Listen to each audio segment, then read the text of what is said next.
বা এই ধরনের অনেকগুলি আমাদের লোকেশন থাকে, তখন আমরা সবসময় চেষ্টা করি যে আমাদের মনিটরিং ব্যবস্থাকে আরো ইফেক্টিভ করার জন্য এটা ঝুঁকিপূর্ণ বা গুরুত্বপূর্ণ কিনা সেটাকে আমরা আমাদের মত করে আমরা নির্ধারণ করি। সেটার জন্য আসলে ইউনিভার্সাল কোনো সিস্টেম নেই। যেরকম আমরাও যে আমাদের ৭০৬টি পূজা মণ্ডপ রয়েছে তাদেরকে আমরা অধিকতর গুরুত্বপূর্ণ, গুরুত্বপূর্ণ এবং সাধারণ এই ৩ টা ক্যাটেগরিতে ভাগ করেছি।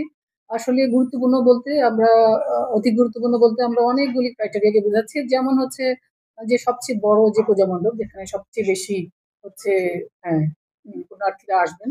সেটা যেখানে এখানে জানেন যে এখানে অপরাধের সম্ভাবনা বেশি হবে। এখানকার ম্যানেজমেন্টটাও ডিফারেন্ট হতে হবে। সেখানে আমাদের ট্রাফিক বিভাগ, সাদা পোশাক সবাইকেই একটা সম্মিলিত একটা প্রয়াসের মাধ্যমে এটা নিশ্চিত করতে হবে। এ ধরনের এছাড়াও আমরা দেখেছি যে যশোর জেলায় অনেকগুলি মন্দির হচ্ছে হাইওয়ের পাশে। তো হাইওয়ের পাশে যদি মন্দির থাকে তাহলে এখানে যে সাধারণ ইয়েরা যারা আসবেন, পুণ্যার্থীরা আসবেন তারা সড়ক দুর্ঘটনার শিকার হতে পারেন। এই কারণে আমরা আসলে এগুলো যে এখানে আমাদের হাইওয়ে পুলিশ আছে এবং অন্যান্য যারা আছেন তাদের সবার সঙ্গে আমরা এই বিষয়টা নিয়ে সমন্বয় করছি যেন এই ধরনের দুর্ঘটনা আমরা এড়াতে পারি। এছাড়া আপনারা জানেন যে অনেক সময় মন্দিরের যে ভূমি সেই ভূমি কেন্দ্রে কিছু হচ্ছে সমস্যা থাকে এবং এই সময়ে হচ্ছে তারা চেষ্টা করে এটাকে পুঁজি করে হচ্ছে তাদের স্বার্থ হাসিল করার জন্য। তো এই ধরনের কোনো বিষয় যেসব মন্দিরে রয়েছে আমরা এগুলোকে অধিক গুরুত্বপূর্ণ বলে বিবেচনা করেছি। বিশেষ করে সনাতন ধর্মীদের যে এই উৎসব, সেই উৎসবকে কেন্দ্র করে সবসময়ই আসলে যে সরকারের যে স্বার্থান্বেষী মহল, তারা সবসময় কিছু না কিছু ঘটানোর চেষ্টা করে। সেটা কোনো বিশেষ কোনো আসলে যে রাজনৈতিক দল তা নয়। তার অনেকগুলি আসলে ইয়ে থাকতে পারে, স্পেকট্রাম আসলে অনেক বেশি এবং আমরা প্রত্যেকটার ব্যাপারে সচেতন। আমরা আপনাদেরকে আবারও বারবার বলছি যে আমরা আসলে ইন্টেলিজেন্স নির্ভরই এই ধরনের ইভেন্ট আসলে ইন্টেলিজেন্স নির্ভরতা থাকে আমাদের সবসময়। এবার আরো বেশি থাকবে। যেহেতু আপনি ইঙ্গিত করেছেন যে এটা আমরা একটা ট্রানজিশনের মধ্যে দিয়ে যাচ্ছি। এই বরাবরের যে স্বার্থান্বেষী গোষ্ঠী তাদের চেয়ে অনেক অধিক সংখ্যক এই গোষ্ঠীর অস্তিত্ব এখানে আছে। তো আমরা অবশ্যই এ বিষয়ে সচেতন আছি এবং আমাদের যে আমি কিছুক্ষণ আগে বলেছি যে ওয়ারেন্ট এক্সিকিউশন বা হচ্ছে এই যে আমরা ধরছি, আমরা অশ্রদ্ধা করছি সেগুলো সম্মিলিতভাবেই এই যে ইভেন্ট, সেই ইভেন্টটা যেন শান্তিপূর্ণভাবে আমরা সম্পন্ন করতে পারি এই উদ্দেশ্যে কিন্তু করা হচ্ছে।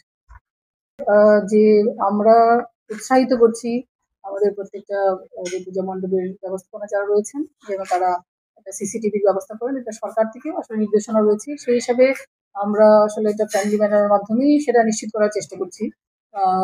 কারণ হচ্ছে পূজা কেন্দ্রিক যেসব প্ল্যাটফর্ম রয়েছে তারাও কিন্তু বলেছেন যে যেসব মণ্ডপে এই ধরনের ব্যবস্থাপনা নেই তারাও সাহায্য করতে আগ্রহী। তাহলে আমাদের মনে হয় যে এই ধরনের যে এটা একটা রাষ্ট্রীয় অনুষ্ঠান, এটা শুধুমাত্র যে সনাতন ধর্মীদের কাছে একটা ধর্মীয় অনুষ্ঠান, কিন্তু আমাদের কাছে এবং রাষ্ট্রের কাছে এটি অত্যন্ত গুরুত্বপূর্ণ একটা ইভেন্ট। যেটা এই রাষ্ট্রের হচ্ছে আমাদের রাষ্ট্রের অন্য রাষ্ট্রের কাছে যে ইমেজ সেটা হচ্ছে বিল্ড আপ করে সবসময়। সুতরাং আমরা চেষ্টা করছি সর্বোচ্চভাবে ওনাদেরকে আসলে অনুরোধই করার জন্য। কারণ এটার এক্সিকিউশনটা ওনারা নিজ থেকেই কিন্তু বলছেন যে এটা একটা উপায় যে তাদের যে এই ধরনের কোনো যদি রিস্ক থেকে থাকে সেই রিস্ক মিনিমাইজ করার উপায়টাকে ওনারাই বলেছেন যে একটা যদি সিসি ক্যামেরা থাকে এটা শুধুমাত্র অপরাধী না, আসলে পূজা কেন্দ্রিক যে কোনো অব্যবস্থাপনাকেই আসলে দূর করে। এ কারণে ওনাদের দিক থেকেও আসলে এসেছে ওনাদের লিডারশিপ থেকে এবং আমরাও সেটাকে স্ট্রেস করেছি যে আমরা দুই পক্ষ মিলে এগুলো নিশ্চিত করতে পারি। একটা মণ্ডপ থাকে যেখানে আসলে এই উপজেলার সকলে অন্তত সমাগত হন। সেই হিসেবে আমরা প্রত্যেক উপজেলারই একটাকে আসলে গুরুত্বপূর্ণ হিসেবে ধরেছি। কারণ হচ্ছে আপনারা জানেন যে বাইরে থেকেও অনেক অতিথিরা আসবেন, সরকারি প্রতিনিধিরা আসবেন এবং আমরা নিজেরাও সেখানে সবসময় থাকবো। সেই হিসেবে আমরা সকল থানা এলাকারই একটা মন্দিরকেই গুরুত্বপূর্ণ মন্দির হিসেবে দেখেছি। এবং পাশাপাশি হচ্ছে আমরা আরো অন্যান্য যেসব ইন্ডিকেটরের কথা বললাম সেটার ভিত্তিতেও আমরা গুরুত্বপূর্ণ মণ্ডপগুলিকে আমরা নির্ধারণ করেছি। যিনি সাধারণ সম্পাদক তারা বলেছেন যে অনেক মণ্ডপ রয়েছে যেখানে এতজন ডেভেলপমেন্টের প্রয়োজন নেই, কিন্তু প্রয়োজনের অতিরিক্ত হচ্ছে এবং যেখানে প্রয়োজন বেশি সেখানে কম এবং এই বিষয়টাকে আমরা অত্যন্ত গুরুত্বের সঙ্গে নিয়েছি।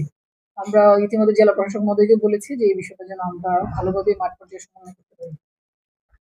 মাদকের বিষয়ে বলতে চাচ্ছি মাদক যে উদ্ধার বা মাদকের বিষয়ের যে অ্যাকশন সেটাও আমরা আমাদের একটা নিয়মিত কাজের অংশ এবং যখন একটা বড় ধরনের ইভেন্ট থাকে সামনে তখন আমরা এটার গুরুত্ব এমনিতেই বেড়ে যায়। আমরা বেশ কিছু আসলে মাদক ব্যবসায়ীকেও আটক করেছি। এবং পূজার সময় যে একটা উৎসবকে কেন্দ্র করে এই ধরনের ইয়ে বাড়ে সেটা আমাদের জানা আছে এবং এই ব্যাপারে আমরা ব্যবস্থা নিচ্ছি। আমরা এই ব্যাপারে বিজিবির সঙ্গেও হচ্ছে আমরা একটা সমন্বয় করছি যেন এই ধরনের মাদক অবৈধ জিনিস যেন এই ইভেন্টকে কোনোভাবেই কলুষিত করতে না পারে।